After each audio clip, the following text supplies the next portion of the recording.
வணக்கம் அன்பர்களே, இது தகவல் சாளரம். நான் உங்கள் பிச்சை முத்து.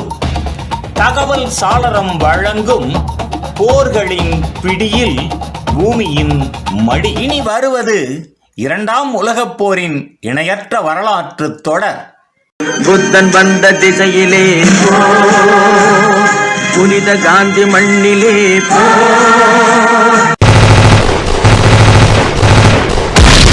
நாசிசம், பாசிசம், நெருப்பு கொள்கைகள்.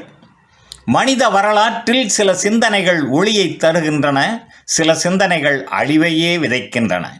இரண்டாம் உலகப் போரின் அடித்தளம் இரண்டு தீய சிந்தனைகளால் கட்டியமைக்கப்பட்டது: நாசிசம் மற்றும் பாசிசம். இவை இரண்டும் ஒரே நிழலின் இரு முகங்கள். முதல் உலகப் போருக்குப் பிறகு ஐரோப்பா குழப்பத்தில் மூழ்கியது. மக்கள் ஏமாற்றம், வறுமை, அவமானம் இவை மூன்றும் சேர்ந்து நம்பிக்கைக்கு தேடல் கொண்டு வந்தன. அந்த தேடலுக்கு பதில் அளித்தவர்கள் அமைதியை அல்ல, அதிகாரத்தை வாக்குறுதியாக அளித்தவர்கள். இத்தாலியில் ஒரு மனிதன் தன்னை இல டூசே என்று அழைத்து கொண்டான். அவர் பெயர் பெனிட்டோ முசோலினி. அவர் கூறினார், ஜனநாயகம் பலவீனம், ஒரே தலைவர்தான் தேசத்தை காப்பாற்றுவார். அந்த முழக்கம் இத்தாலியின் தெருக்களில் எதிரொலித்தது. அவரது பாசிசம் ஒழுக்கம், தேசப்பற்று, அதிகாரம் என்ற பெயரில் பயத்தையும் அடக்கு முறையையும் வளர்த்தது. அதே காலத்தில் ஜெர்மனியில் ஹிட்லரின் நாசிசம் பிறந்தது. அவர் சொன்னார், ஜெர்மனி ஒரு இனமாக, ஒரே சிந்தனையாக உயர வேண்டும். ஆனால் அந்த சிந்தனை மற்ற இனங்களை அழிக்க வேண்டிய வெறியாய் மாறியது. யூதர்கள், ரோமா மக்கள், மாற்று சிந்தனையாளர்கள் எல்லோரையும் மனிதராகவே பார்க்கவில்லை. அவர்கள் தீமைகள் என்றே குறிக்கப்பட்டனர். நாசிசம், பாசிசம் இரண்டும் ஒரே வேரிலிருந்து வளர்ந்தது. ஒரு வேரின் பெயர் பயம், மற்றொன்றின் பெயர் வெறி.